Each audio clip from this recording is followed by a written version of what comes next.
और जिस जगह पे मैं जाने वाला हूँ उस जगह के बारे में मेरे पीछे जो तस्वीर है उसमें इशारा है।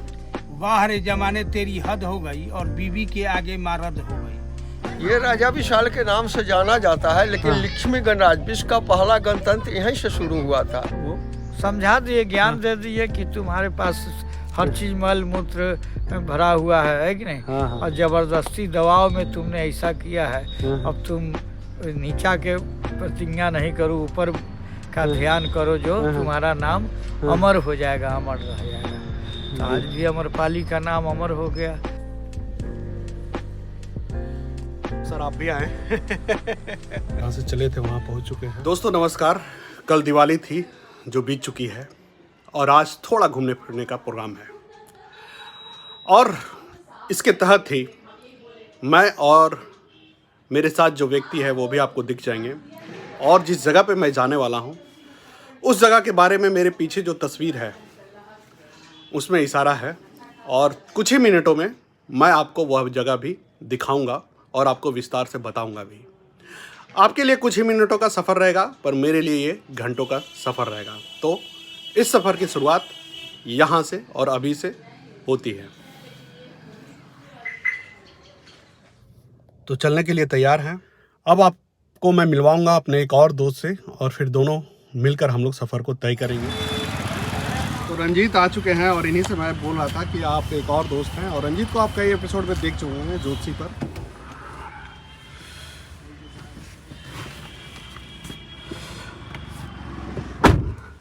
तो रंजीत आप कुछ बोलेंगे इससे पहले कि गाड़ी चलने लगे?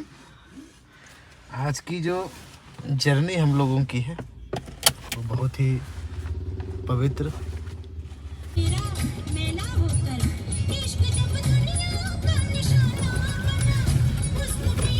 तो ये अटल पथ में हम लोग आ चुके हैं। अटल पथ पे हम लोग चल रहे हैं। पटना की नई नवेली सड़क है, काफ़ी दुलारी सड़क है, लोगों को बहुत पसंद है ये सड़क क्योंकि इसमें भीड़ कम है और सड़क भी बहुत चौड़ी है।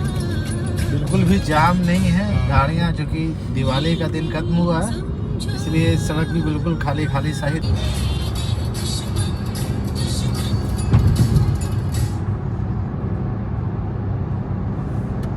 अभी तक मैंने अपने दर्शकों को बताया नहीं, लेकिन हम लोग का प्लान जो है वैशाली घूमने का है। तो वैशाली में कई ऐसे जगह हैं जहाँ पे घूमा जा सकता है, जिसमें बुद्ध और महावीर से जुड़े हुए प्लेस हैं। तो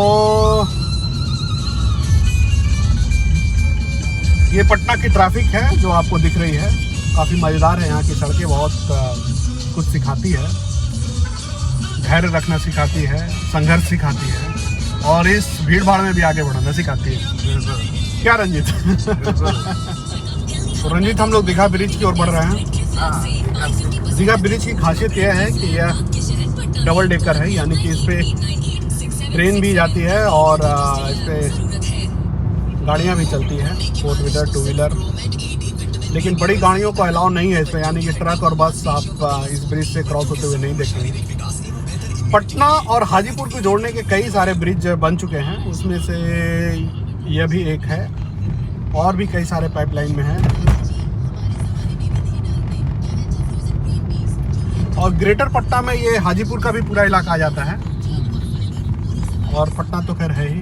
जो ग्रेटर पटना की अवधारणा है उसमें पटना के उन इलाकों को भी शामिल किया गया है जहां तक शहर का विस्तार हो सकता है और इसी अवधारणा के तहत हाजीपुर भी आ गया है और बहुत ज़ोर शोर से उस इलाके का भी विकास चल रहा है। बहुत सारे निर्माण कार्य उधर भी हो रहे हैं और उसी के तहत ये पूरा कनेक्टिविटी को विकसित किया गया है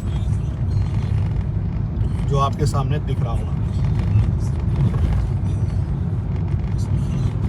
आज का मौसम भी काफ़ी खूबसूरत सा है।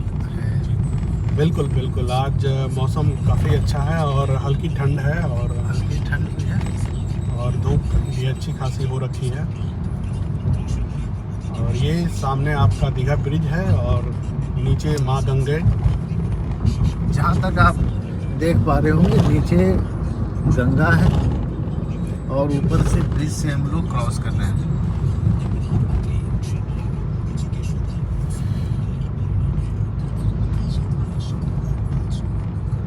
ये ब्रिज पे इतना लोगों का पैसा होता है कि लोग रुक रुक कर इसमें सेल्फी वगैरह खिंचवाते हैं हालांकि इस तरह के गाइडलाइंस है कि ऐसा नहीं करना चाहिए, लेकिन इसका आकर्षण ऐसा है कि लोग खुद को रोक नहीं पाते हैं। और आप देखेंगे कि जहाँ तहाँ गाड़ियाँ रुकी हुई होती है और लोग उस पर सेल्फी खिंचाते हैं। अच्छा, पर्व के बाद एक और ट्रेंड होता है कि लोग ब्रिज पर आकर कुछ जो विसर्जन वगैरह का कुछ होता है, पूजा पाठ की सामग्री, वो प्रवाह करते हैं नदियों में लाकर।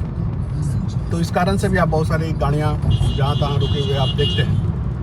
और देखिए अजय, ना नदियों में प्रवाह करने का भी जो प्रथा है, उसका ना ज्योतिष में बहुत महत्व है उसका।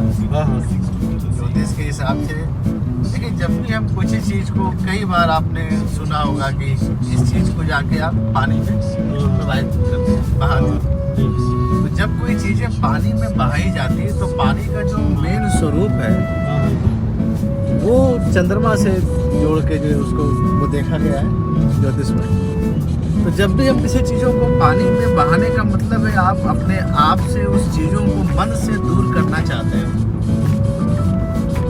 तो अगर आप किसी चीज़ों को पानी में डाल रहे हैं, बहा रहे हैं, तो उसका एक अच्छा फल भी जो है ज्योतिष में समझाया गया है और उसका लाभ भी मिलता है। तो ये पानी, जल, और अभी आज के दिन दिवाली का दूसरा दिन है, बहुत सारे लोग आएंगे यहाँ पे, मूर्तियों का भी होता है विसर्जन पानी में, तो उसके पीछे भी एक लंबी सी कहानी है। अच्छा।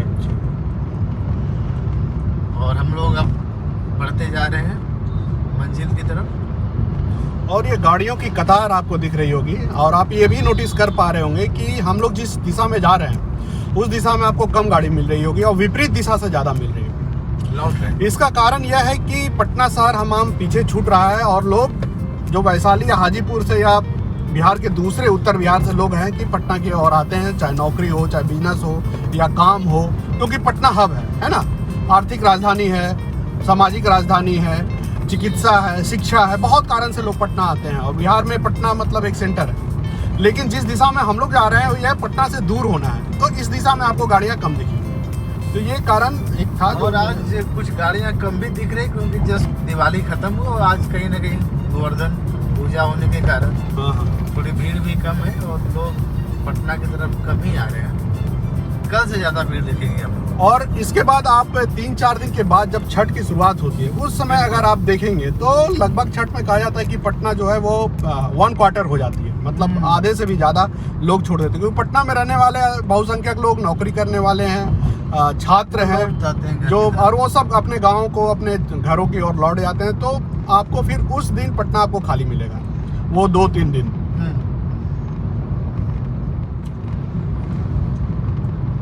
और आगे जो हमारी कार जा रही है 001, ये मुझे लगता है कि ये कहीं ना कहीं VIP नंबर है, VIP भी नंबर है। और वो जो श्रृंखला हॉलीवुड की फिल्मों की आई थी, वो PS बॉसमैन जिसमें है वो 001 डिटेक्टिव वाला, तो उससे प्रभावित था वो नंबर। काफ़ी फैंसीफुल है ये नंबर, बहुत लोग चाहते हैं कि इस तरह का नंबर उनको मिले, लेते भी।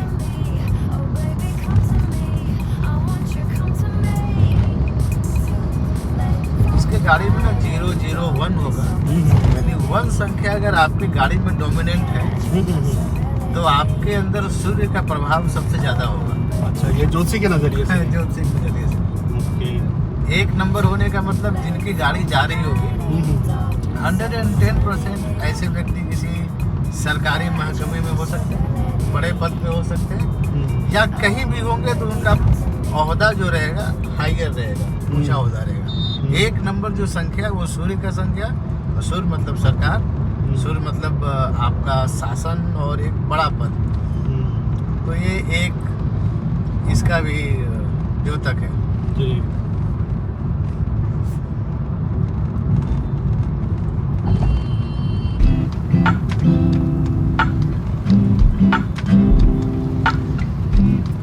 देखिए हम लोगों ने भी सरकार का बात किया, आगे जो गाड़ी चल रही है हमारी भारत सरकार की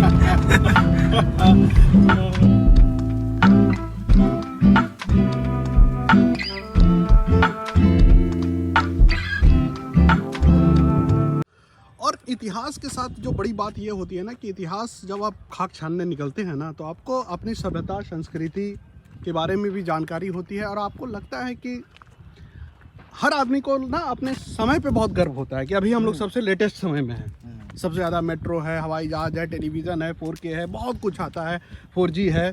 लेकिन जब इतिहास में जाते हैं तो आप जब उनके विशालता को देखते हैं, उसकी गहराई को देखते हैं, तो आपको लगता है कि हमसे पहले भी बहुत लोगों ने बहुत कुछ कर रखा था। हम ही नहीं है, हमारी सभ्यता, हमारा समय ही सबसे ज़्यादा आधुनिक नहीं है। बहुत कुछ पहले भी हो चुका था। और आप देख पा रहे होंगे ये छोटा सा इलाका है जहाँ पे उनका भवन वगैरह होगा, लेकिन इसके आसपास के भी इलाके आप देख सकते हैं। ये पूरा जो क्षेत्र है इसी क्षेत्र की वजह से प्रचलित है। काफ़ी तेज़ धूप है, हो सकता है आपके स्क्रीन पर क्लियर ना दिखे, लेकिन ये बहुत बड़ा विशाल क्षेत्र है। और एक चीज़ और भी हम लोग नोटिस कर रहे हैं कि चारों तरफ मतलब पानी से वो भरा हुआ है, मतलब तालाब वगैरह है। तो एक जो राजशाही का पूरा जो होता था ना आवरण, विशाल क्षेत्र प्लस हरियाली, पानी, भवन, वो सबका समावेश यहाँ पे दिख पा रहा है ना। जी भैया थोड़ा सा इतिहास बताएंगे इसका क्या है? ये राजा विशाल के नाम से जाना जाता है, लेकिन लक्ष्मी गणराज विश्व का पहला गणतंत्र यहीं से शुरू हुआ था। जिस समय पार्लियामेंट हाउस था उस समय पूरे ही विश्व का संसद लोग कितना आया करते थे, 7,777। वो अपना मीटिंग विचार करते थे, वही जगह है। नीचे जो देख रहे हैं अवशेष खुदाई का बाद ही पाया गया है। 84 एकड़ का इस साइड है, लेकिन अभी पूरी का खुदाई नहीं हुई है। जी जी, आपका नाम क्या हुआ? मेरा नाम रामवृक्ष राय है। जी जी जी, धन्यवाद धन्यवाद।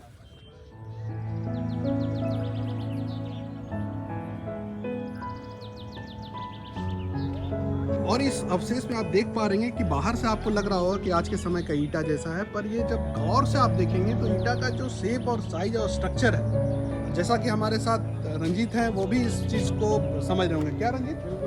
आपको ऐसा दिखेगा बाहर से कि ये लगेगा कि अभी का ईंटा, लेकिन नहीं, बिल्कुल ऐसा नहीं। जो ईंट आपको वहाँ पे दिख रहे होंगे, पत्थरनुमा ईंटा बना हुआ है और बहुत अच्छा लग रहा है देखने में। बाहर वो इस तरह से सेट किया गया है कि वो वर्तमान की तरह दीवार लग रहा है, लेकिन आप उसका जब देखेंगे तो उसका कोई, जैसे आजकल के ईंटे जो हैं वो रेक्टेंगुलर शेप में होते हैं, लेकिन इसका कोई शेप नहीं है। ये मतलब एक पत्थर की तरह जो है ना आड़ा तिरछा होता है, बस उसको सेट किया गया है उस तरह से कि दीवार की तरह आपको लग रहा होगा।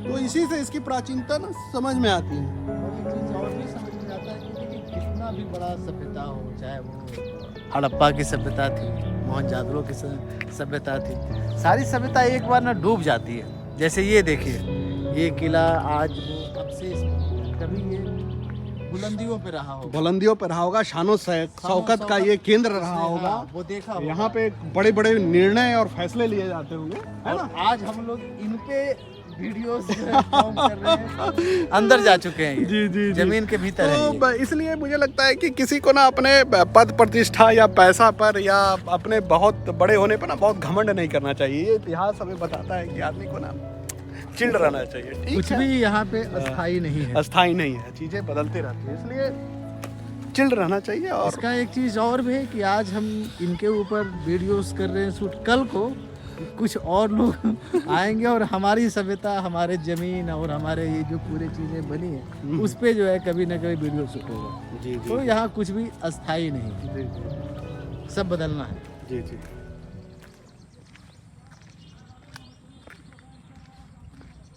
के बाद उनकी अवशेष को 8 भाग में बांटा गया था। जी जी ये दूसरा भाग राजा लिच्छवी को मिला था 563 ईसा पूर्व में।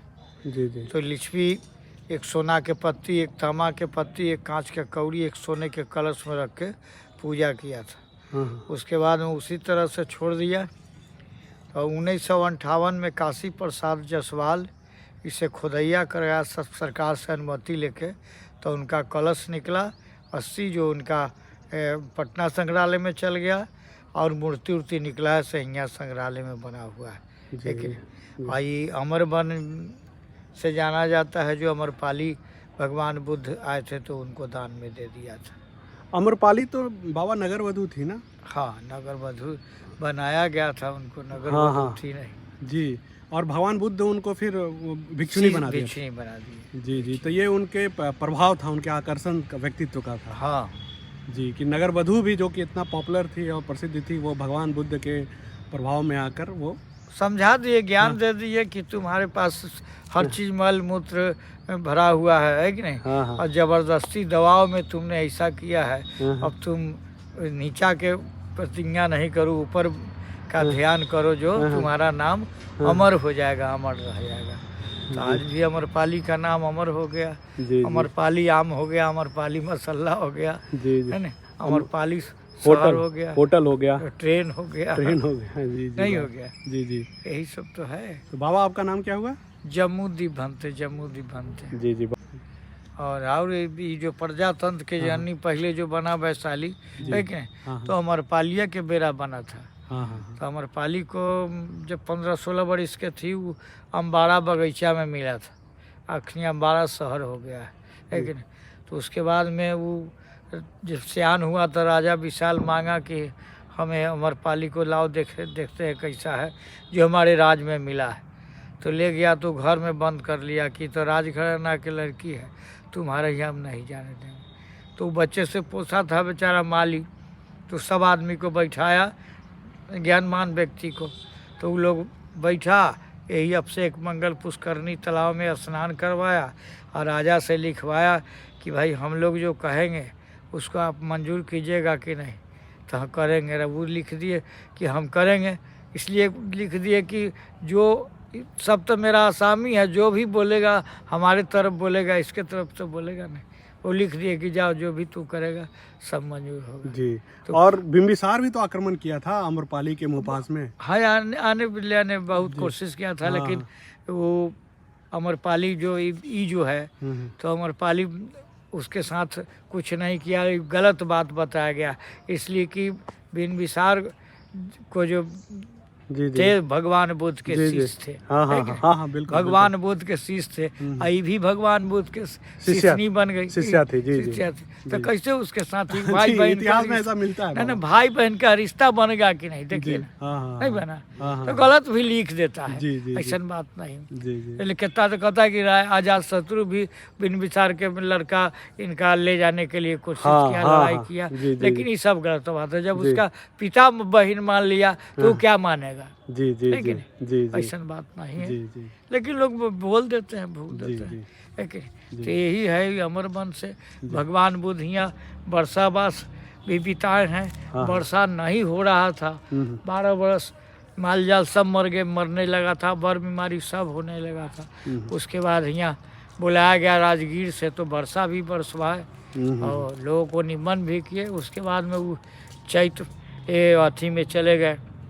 फिर चैत माघ महीना में आए, जो हम आते हैं तो राजा विशाल लिच्छवी को कहे कि मात्र हम 3 महीना रहूँगा, उसके बाद हम नहीं रहूँगा, समाधि लेंगे। हाँ, तो लिच्छवी कहे कि यहीं रह जाइए, कहें कि नहीं हम कोशीनगर चलेंगे। तो कोशीनगर चलने लगे, है नहीं। तो लिच्छवी कहा कि हमें कुछ छिनासी दे दीजिए। कहें कि क्या छिनासी हम दे, हमारे पास क्या है, लेकिन लो मांग के खाने वाला भिक्षा पात था, सो दे दिए। तो ये जो ऊपर का जो देख रहे हैं छावनी वाला, वो भिक्षा पात का नक्शा बना हुआ। वो भिक्षा पात भी आपके शहर में आ जाएगा, जो चल गया है, यानी वो आ जाएगा। लंदन में से पता लग गया, लंदन में है, लेकिन तो चल रहा। जो 72 एकड़ सरकार जमीन लेके बना लिया है, वो 72 एकड़ में रह जाएगा। भगवान बुद्ध के मूर्ति भी लगेगा, सब कुछ लगेगा। इसका वैशाली का और विश्व में नाम होगा, ऐसे भी विश्व में नाम होते हैं। जी जी जी, बिल्कुल। पहला प्रजातंत्र के जननी, यानी पहला गणतंत्र वैशाली माना जाता है विश्व में। अब विश्व का कला भी था, यहाँ पढ़ाई भी हर देश के लोग पढ़ते थे नालंदा में। नहीं, और तीसरी मतलब कि थर्ड जो बौद्ध संगति भी तो यहाँ हुई, यहाँ सब कुछ हुआ है कि नहीं। ये तो बौद्ध बिहार से, इसको बिहार लोग जबरदस्ती बनाया है कि नहीं। पाली भाषा से संस्कृत जबरदस्ती बनाया है कि नहीं। नहीं तो पहले पाली भाषा था। जी जी जी। ठीक है बाबा जी, ठीक है, मंगल सुखी रहिए सभी को, सबको मंगल।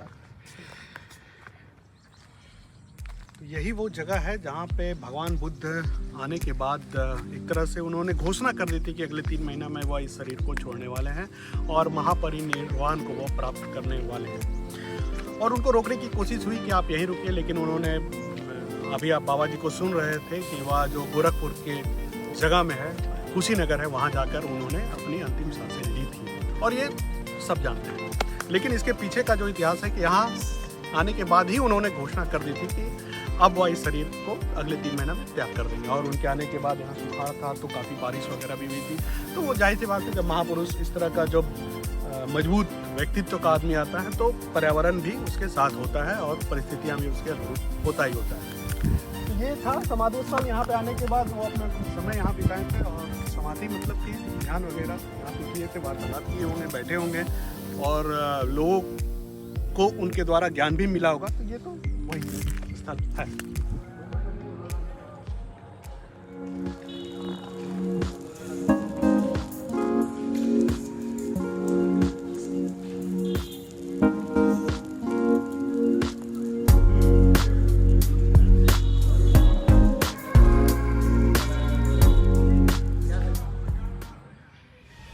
तो ये वर्ल्ड पीस पगोड़ा, विश्व शांति स्तूप हम लोग पहुंच चुके हैं और ये इसका एंट्रेंस है।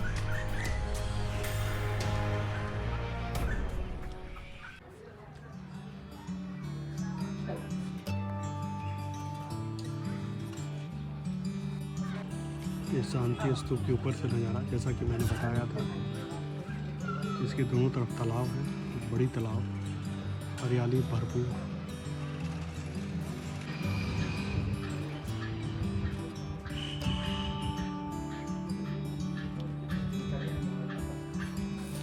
ये एक जर्नी है जी, ये आप अगर तस्वीरों पे गौर फरमा रहे होंगे तो ये जन्म को इशारा करता हुआ इनका तस्वीर। और इससे पहले जो हम लोगों ने देखा वो बुद्धत्व, यानी कि जब उनको सारा ज्ञान हो गया।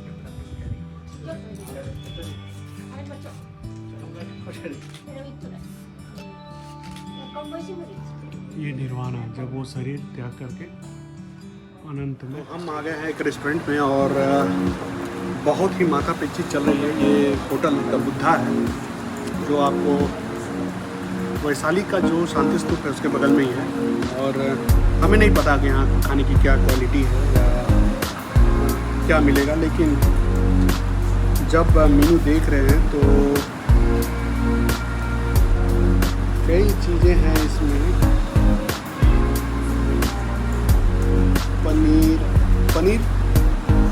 पनीर कढ़ाई ले या पनीर बटर मसाला।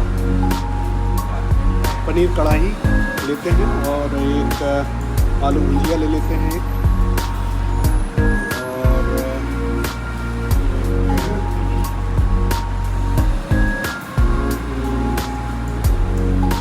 नान किधर गया,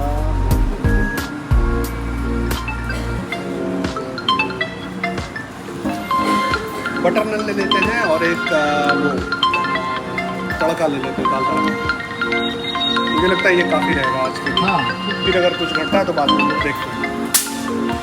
ठीक है, डन। ये है कंप्लीट डाइट, आज की डाइट। और मिलते हैं फिर खाना खाने के बाद। तो ये था आज का भोजन, काफ़ी हेवी और दमदार। जब आप ऐसे टूर पर आते हैं तो आपको थोड़ा सा भारी भरकम खाना पड़ता है। तो सर आप भी आए। बाहर जमाने तेरी हद हो गई और बीवी के आगे मारद हो गई। जिस माँ ने इतना कष्ट से पाला वो मुहताज हो गई और कल की लड़की आई वो सरताज हो गई। वाह रे जमाने तेरी हद हो गई। बीवी के लिए जो है लिमका है, माँ पानी के लिए रोती रही, सुनता आवाज़ नहीं कोई रो रो करके सो गई। और बीवी हमदर्द हो गई, माँ सरदर्द हो गई। बाहर जमाने तेरी हद हो गई, बीवी के आगे मारद हो जी। क्या नाम हुआ आपका? जी ऐसे तो मेरा नाम सुरेंद्र सिंह लोग कहते हैं, व्यास जी कहते हैं लोग मूर्ख भांति समझ करके। एक और कविता नोट कर लीजिए। हाँ, क्या नोट कीजिएगा? 2-4 गो। जब वही हवा मेरी जिंदगी चलाती है, वही हवा मेरी जिंदगी चलाती है, वही हवा तो चिराग को भी बुझाती है। और मौत के डर से जो घर में बैठे हैं उन्हें खबर कर दो कि मौत तो घर में भी आती है। जी, तो ऐसे ऐसे शख्सियत जब आप घूमने निकलते हैं तो आपको मिलते हैं। और ये पता कौन सा है आप बता दें थोड़ा। ये बासो कुंड है, भगवान महावीर की जन्मभूमि बासो कुंड। जी जी जी जी। भाई साहब ने बस हम लोग को ठंडा पिलाते पिलाते अचानक सुना दी, तो हमने कहा ये तो अद्भुत प्रतिभा है भाई। तो इसको रिकॉर्ड किया जाए। जी, और सुन लिया जाए। हाँ हाँ हाँ। बाहर आसमां को नींद आ जाए तो सुलाऊ कहाँ, जी जी। आसमां को नींद आ जाए तो सुलाऊ कहाँ, धरती की मौत आ जाए तो जलाऊ कहाँ, सागर में लहर आ जाए तो छिपाऊ कहाँ, और दिल में लगन आ जाए प्रभु तो आपके महावीर चरणों को छोड़कर जाऊँ कहाँ। क्या बात। तो हरे भरे पेड़ पर सूखी डाली नहीं होती, मुस्कुराते हुए ओठों पर कभी गाली नहीं होती, और एक बार जो महावीर की चरणों में झुक जाए उसकी झोली कभी खाली नहीं होती। क्या बात है, क्या बात। बहुत एक और सुन लिया जाए। जी, बिल्कुल बिल्कुल।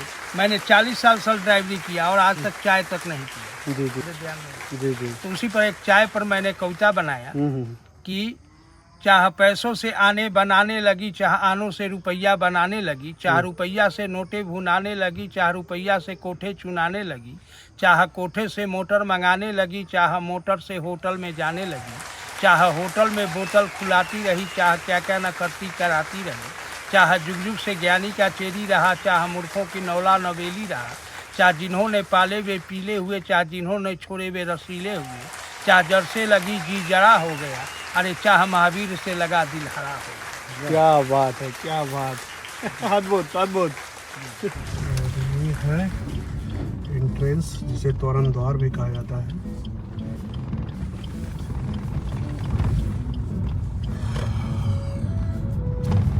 ये NH पर है, ये NH से कटती है ये रास्ता। कौन सा NH था? NH 31। ओके। और काफ़ी सुंदर, शांत, हरियाली और ठंडी ठंडी हवा। हालांकि ये AC की ठंडी है, लेकिन बाहर से पता चल रहा है।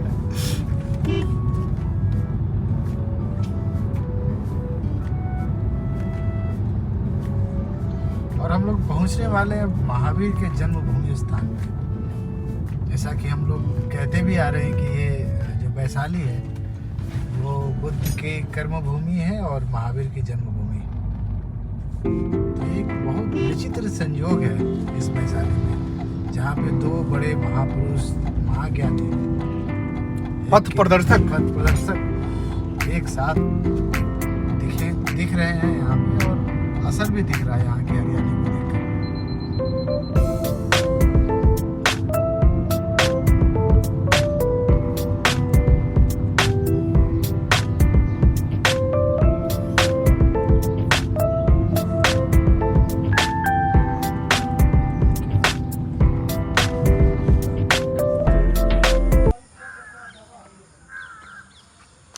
तो ये भगवान महावीर जन्मभूमि है, बासो कुंड, वैशाली, बिहार।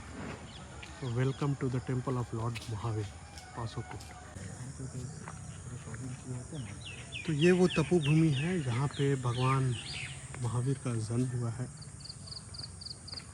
और इस जगह पे इतनी शांति है कि मैं क्या बताऊँ, अद्भुत शांति है। और जो लाइन है, भक्ति से आत्मा में शक्ति पैदा होती है, वहाँ दिखाइए। जी, भक्ति से आत्मा में शक्ति पैदा होती है। आगे की लाइन है, विचारों में अनेकांत, वाणी में शायद्वाद, आचरण में अहिंसा, जीवन में अपरिग्रह। ये सारे गुण महावीर के। जी। अब ये देखें, मन में राग द्वेष आदि की उत्पत्ति होना हिंसा है, हिंसा है, वाह, इतना बड़ा। और राग द्वेष आदि की उत्पत्ति नहीं होना अहिंसा है। अब देखो, हिंसा का ओरिजिनल अर्थ यही है। जी। सिर्फ हिंसा का मतलब किसी को मार देना नहीं, राग द्वेष से मुक्त होना भी। और ये देखिए कितनी अच्छी तस्वीर, ये देखिए आप। वाह, विहंगम दृश्य। ब्यूटीफुल है ना, as I said, as I have written also, beautiful.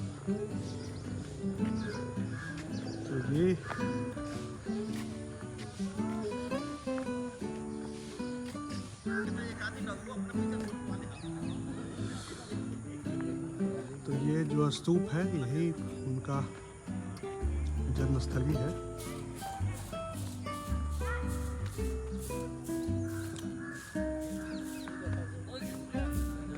Jain धर्म के चौथे तीर्थंकर हुए। ये हम लोग स्तूप पर आ चुके हैं। महावीर जी का ये स्तूप है। और हम लोग जो सफ़र की शुरुआत किए थे, जहाँ पहली बार गए थे, यहाँ पे किला था, खंडर था, जो हम लोग दिखाए थे, आपको ध्यान होगा, वो इनके नाना का था, विशालगढ़ जो था। जहाँ पे हम लोग ने वो खंडर वगैरह जो ईंटों का अवशेष देखा था, वो पार्क नुमा जो था, तो इसी पूरे मतलब वैशाली में ही साम्राज्य इनका फैला हुआ था। और ये भी राजा महाराजा परिवार से थे और इनको भी अध्यात्म का चस्का लगा और फिर इन्होंने सोचा कि मैं ऐसे क्षेत्र में क्यों रहूं जो कि क्षणिक है, जो कि समय के साथ नष्ट हो जाए, कुछ ऐसी सत्ता को स्थापित करूं, धर्म की सत्ता को, कि वह कालखंड में, मतलब कालखंड जिसको मिटा ना सके। और आज भी इनके जाने के इतने दिनों बाद भी आज भी जैन धर्म स्थापित है। तो और दो धर्मों का ये पूरा जो वैशाली है, बौद्ध और जैन, काफ़ी शांतिपूर्ण जगह है। और यहाँ आने के बाद एक ऐसी ऊर्जा आपको मिलती है, मतलब अद्भुत है। वो आप आने के बाद ही पता चल पाएगा आपको।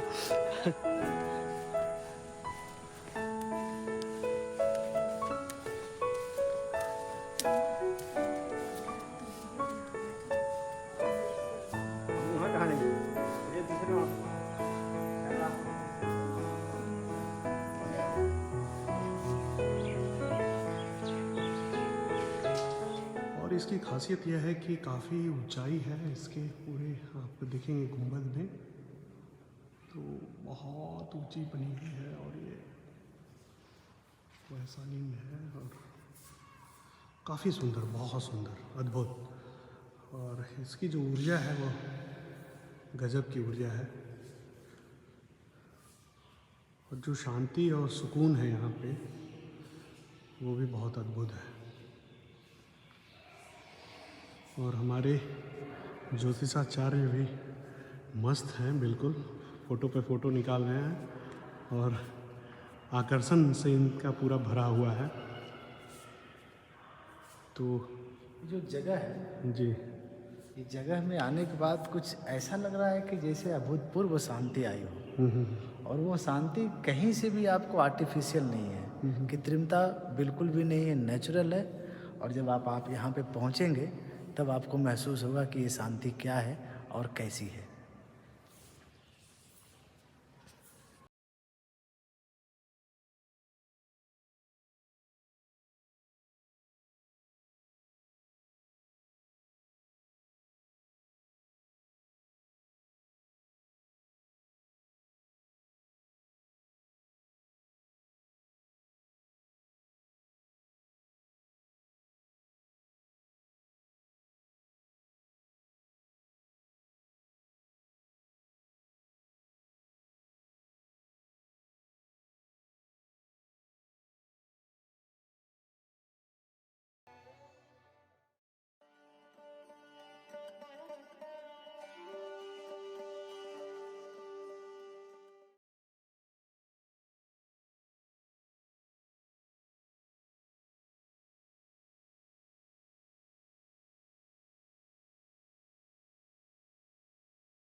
यहाँ पर 30 साल तक ये व्यतीत किए थे। 30 साल बाद जब ये अपना राजपाट छोड़ के जाने लगे तो इनकी माँ ने कहा, बेटा जा रहे हो, हम क्या देखेंगे, अपना स्वरूप छोड़ के जाओ।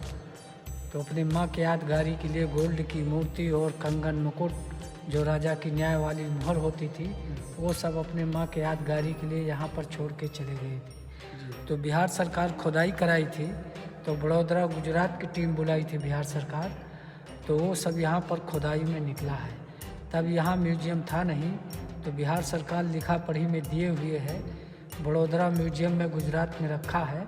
जब यहाँ म्यूजियम बनेगा तो बिहार सरकार मंगा देगी। उसी की 2 कॉपी नीचे हाल में अष्टधातु की दिल्ली से बन के आई है। और इनका जन्म विदेश क्षेत्र में हुआ है, तो गंगा के इस पार आप विदेश क्षेत्र में पढ़ते हैं और पटना उधर मगध हो जाता है। और इनके नाना जी का है ना और विशालगढ़, इनका नाना का राजा का विशालगढ़ है जी जी, वहाँ वैशाली में।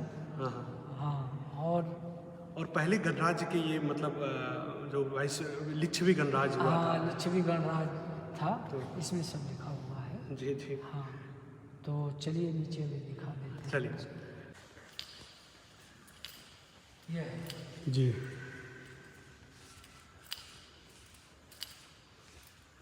अच्छा ये खुदाई में मिली थी ना? नहीं ये जो है हाँ हाँ। जो खुदाई में निकली वो सोने की थी। अच्छा ये हाँ ये उसी की 2 कॉपी अष्टधात की है। अच्छा, तो अभी म्यूजियम में है वो जो ओरिजिनल है?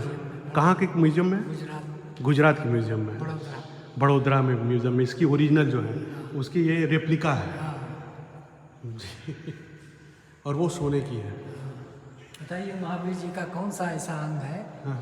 जो अपना सबका उस तरह से नहीं होता है? मूर्ति खुला है, देख के बताइए। हमारे दादाजी यहाँ पे बहुत ही बहुत कठिन प्रश्न कर दिए हैं, लेकिन कौन सा अंग है जो सब में नहीं होता है, मतलब कुछ अलग है? सबका उस तरह नहीं होता, ऊपर से नीचे तक देख लो।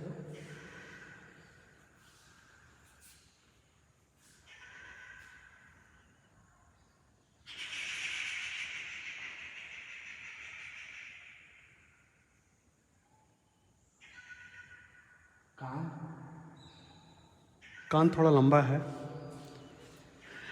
आप लोग फेल हो गए। जी। महावीर जी का हाथ घुटना के नीचे है, सबका नहीं होता। अच्छा, अजान बाहु है ये। अजान बाहु। हाँ। देख लीजिए, है ना?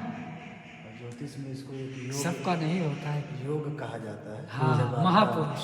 महापुरुष योग होता है जब सूर्य और मंगल लग्न में सूर्य हो और मंगल जैसे गांधी जी का भी हाथ। गांधी जी के भी चार्ट में वो कॉम्बिनेशन है। जी, तो ये आज आप देखिए कि एक बहुत बड़े ज्योतिषाचार्य और एक सेवक जो इस संस्था के पूरा देखरेख कर रहे हैं, दादाजी आपका नाम क्या हुआ? अमेठी से हैं, राम बहादुर मिश्रा नाम। राम बहादुर मिश्रा सर हैं हमारे साथ। तो दोनों का ज्ञान का कैसे संगम हुआ ये। तो ये अजान बाहु यानी घुटने से नीचे, और अजान बाहु किसी शख्सियत जिसमें काफ़ी गंभीरता होती है या काफ़ी ऊंचे कद के लोग होते हैं, या तो राजनीति से हो, राजनीति में जैसे गांधी जी का नाम आया, या फिर धर्म प्रवर्तक हो जैसे महावीर हैं, तो इस तरह के लोग होते हैं। ये जब प्रथम राष्ट्रपति आए थे बकौल अभी हमारे जो सर हैं वो बताए हैं कि उन्होंने खोज करवाया, रिसर्च करवाया कि भगवान जो महावीर थे उनकी जन्मस्थली कहाँ है। तो जो रिसर्च हुआ उसके बाद ये प्राप्त किया गया ज्ञान कि यहीं पे उनकी जन्मस्थली है, और उसी प्रतीक स्वरूप इस स्मारक की उन्होंने स्थापना करवाई। हालांकि वो बड़ा मंदिर बगल में है, लेकिन ये खास प्लेस को लोकेट किया गया, यही है ये। इसमें लिखा, इसी स्थान से वैराग्य उत्पन्न होने पर उन्होंने ज्ञातु वन खंड में प्रविज्ञा धारण की थी और बहुत काल तक लोक में सत्य अहिंसा धर्म का उपदेश दिया था। इसी स्थान पर प्रविज्ञा काल में भी भगवान ने अपने 12 वर्षावास वैशाली और वाणिज्य ग्राम में व्यतीत किए थे, यानी बारिश के पूरा जो मौसम था उसमें भी वो रहे थे, यानी लगातार ध्यानमग्न रहे। तभी से यह स्थल अहल्य मानकर श्रद्धा से पूजा जाता है। आज महावीर जन्मोत्सव के दिन इस भूमि के स्वामी ने उसे महावीर की स्मृति हेतु बिहार राज्य को प्रदान कर दिया है। तो ये कुछ पंक्तियां थी जो इसमें वर्णित है।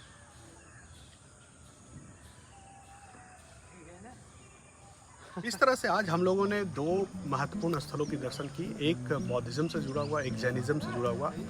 अब the time to wrap up. अब इसके बाद आपको मैं बताऊं कि ये दोनों जगह पे आना क्यों चाहिए।